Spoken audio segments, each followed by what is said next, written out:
Bayangkan sebuah kalimat sederhana yang keluar dari mulut pejabat negara, tapi justru berubah menjadi bara api kemarahan publik di media sosial. Kalimat itu adalah momentum baik, diucapkan oleh Menteri Kehutanan Raja Juli Antony saat menyinggung kondisi kerusakan hutan dan persoalan lingkungan di Indonesia. Bagi sebagian orang, kata-kata itu mungkin terdengar netral, bahkan optimis.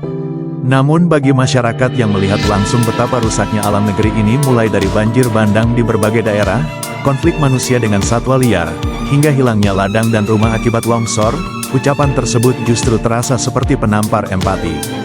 Banyak yang bertanya, momentum baik untuk siapa? Untuk pejabat yang sedang tampil bicara, atau untuk rakyat yang setiap hari harus menerima dampak kerusakan lingkungan?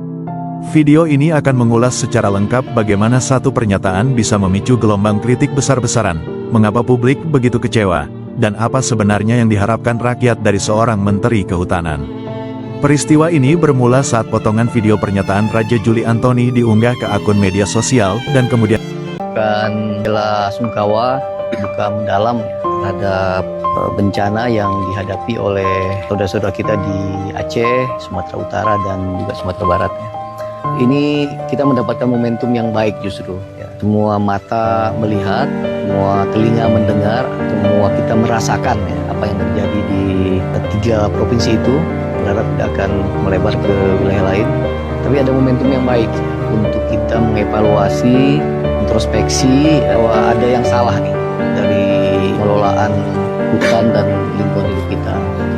Dan alhamdulillah saya senang sekali Pak Presiden Prabowo Subianto juga dalam pidatonya kemarin mengatakan bahwa penebangan hutan yang liar, tidak terkontrol, ini adalah merupakan salah satu kontribusi terhadap bencana-bencana yang terjadi. Jadi satu sisi kami mengatakan duka mendalam tapi ini juga momentum yang baik untuk kita melakukan evaluasi kebijakan, karena pendulumnya kalau ekonomi dan ekologi ini nampaknya pendulumnya malah terlalu ekonomi, harus ditarik ke tengah lagi gitu. Buktinya nyata kan sekarang saudara-saudara kita. Nah, kedatangan saya ke Riau 2 hari ini bagian dari usaha untuk menyelesaikan persoalan ini. Kemarin saya ke Kuansing memberikan SK hutan adat. Kita tahu masyarakat adat adalah masyarakat yang selama ini tersisihkan pembangunan. Jadi pada saat bersama dalam sejarah kita melihat bahwa justru masyarakat adat ini adalah orang yang paling mampu menjaga hutan. Jadi saya kemarin berikan legalisasi supaya masyarakat adat di Jake, Nagowi Jake itu bisa punya kepastian hukum untuk mengelola 405 hektar hutan adat mereka. Kemarin saya juga ke Tesenilo dan hari ini ke PLG Sebanga sama. Ini fakta sejarah yang tidak boleh kita pungkiri. Terjadi deforestasi di sana secara ilegal, menjadi kebun secara ilegal. Tapi lagi-lagi ada momentum, ada Satgas PKH yang mulai masuk dan menertibkan hutan. Terima kasih untuk Pak Prabowo Subianto. Nah, momentum ini harus kita manfaatkan. Tidak dengan kekerasan, tidak dengan fisik, kita berharap cari win-win solution. Alhamdulillah yang di Tesenilo insya Allah di pertengahan Desember 394 KK sudah bersedia untuk direlokasi keluar Taman Nasional. Jadi paling tidak nanti sementara ini kita akan punya 31.000 hektar yang mulai bisa kita restorasi, bisa kita pulihkan habitatnya. Sekali lagi terima kasih kepada publik yang dan kejadian terakhir justru sekarang kami merasa mendapat dukungan publik yang luar biasa. Awalnya tadi saya katakan semua bekerja dalam senyap, ada kejadian-kejadian diancam, tidak ekspos, itu kan tidak terlihat publik. Tapi dengan kejadian kemarin dapat dukungan publik, saya kira banyak bisa hal yang kita selesaikan. Sekali lagi kedatangan saya ke Riau 2 hari ini menjadi salah satu contoh apa yang sedang kita kerjakan di tempat-tempat lain, termasuk nanti di Sumatera Barat, evaluasi di Sumatera Utara, Aceh, dan lain sebagainya. Dan kemudian disebarkan oleh akun-akun berita besar. Dalam video tersebut, beliau menyebut kondisi yang sedang terjadi sebagai momentum baik untuk memperbaiki tata kelola hutan. Namun, narasi itu langsung memantik respons keras dari warganet. Ribuan komentar membanjiri unggahan tersebut dalam hitungan jam. Banyak yang menilai diksi yang dipilih terlalu ringan dan kurang empati terhadap situasi nyata di lapangan. Saat hutan terbakar, banjir merendam rumah warga, dan satwa kehilangan habitat, publik tidak sedang membutuhkan optimisme kosong, melainkan sikap kepedulian yang ditunjukkan lewat bahasa yang lebih manusiawi. Netizen menyebut ucapan itu terasa seperti memanfaatkan tragedi sebagai peluang citra politik, alih-alih menunjukkan tanggung jawab moral seorang pejabat yang sedang mengemban amanah besar di bidang kehutanan. Gelombang reaksi yang muncul tidak hanya soal emosi semata, tetapi juga bentuk perlawanan kolektif dari masyarakat yang merasa suaranya jarang benar-benar didengar.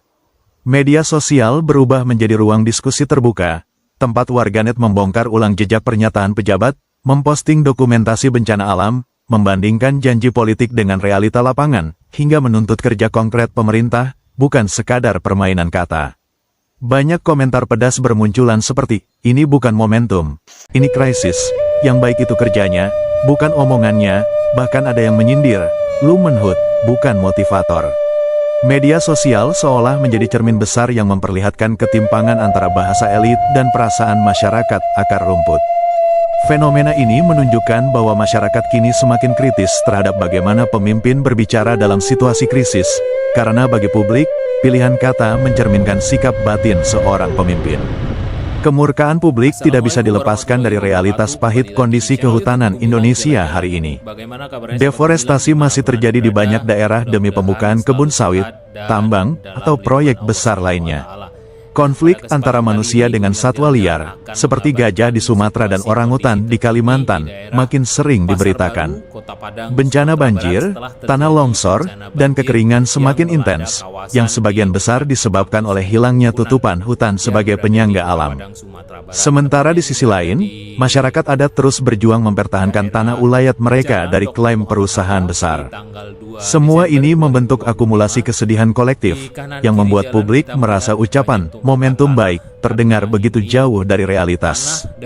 Di tengah situasi penuh luka, kata-kata optimistik tanpa sentuhan empati dianggap bukan sebagai harapan, tetapi justru sebagai pengingkaran terhadap penderitaan nyata rakyat. Sebagai Menteri Kehutanan, Raja Juli Antoni memegang peran strategis yang sangat krusial. Jabatan ini tidak hanya mengurusi soal administrasi kebijakan, tetapi juga mengemban tanggung jawab moral untuk menjaga keberlangsungan ekosistem dan keberlanjutan hidup rakyat. Menteri Kehutanan diharapkan terjun menyelesaikan persoalan illegal logging, memulihkan hutan rusak lewat program reboisasi, memastikan penegakan hukum bagi perusahaan perusak lingkungan, serta memperjuangkan hak masyarakat adat. Lebih penting lagi, seorang pejabat publik harus mampu menyampaikan pesan yang mencerminkan empati dan kepemimpinan yang menenangkan. Publik tidak membutuhkan slogan atau kalimat motivasi, tetapi membutuhkan kesan bahwa negara hadir sungguh-sungguh untuk melindungi warganya dan alamnya. Dan ada hulu sungai yang membawa material tanah-tanah, batu, pepohonan itu menghantam kawasan ini. Jadi mungkin untuk kesempatan ini kita akan lihat pakai drone di kawasan Pasar Baru ini dulu. Nanti mungkin di lain kesempatan kita akan naik ke daerah kawasan Ulan, dari mana asal muasal longsor ini, apakah terjadi longsor atau cuma memang hanya air yang masuk ke kawasan ini yang menimbulkan banjir. Ini daerah Simpang Pasar Baru kelihatan seperti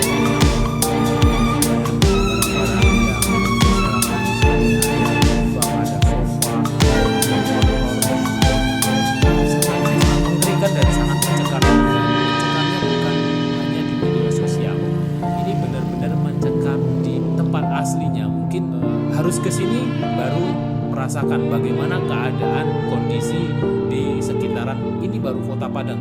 Bahkan lebih parah lagi di daerah kawasan Palembayan, Agam, di daerah Malalo, Singkarak, Pariaman, bahkan di Padang itu ada beberapa titik longsor dan banjir.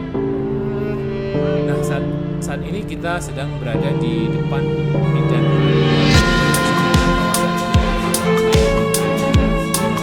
kulinernya, mahasiswa yang lalu-lalang dan kawasan ini berubah menjadi tempat yang sangat sedih. Biasanya ramai lalu-lalang orang mau berangkat kuliah, saat ini kita melihat betapa porak-porandanya kawasan ini yang telah terendam air beberapa hari sebelumnya.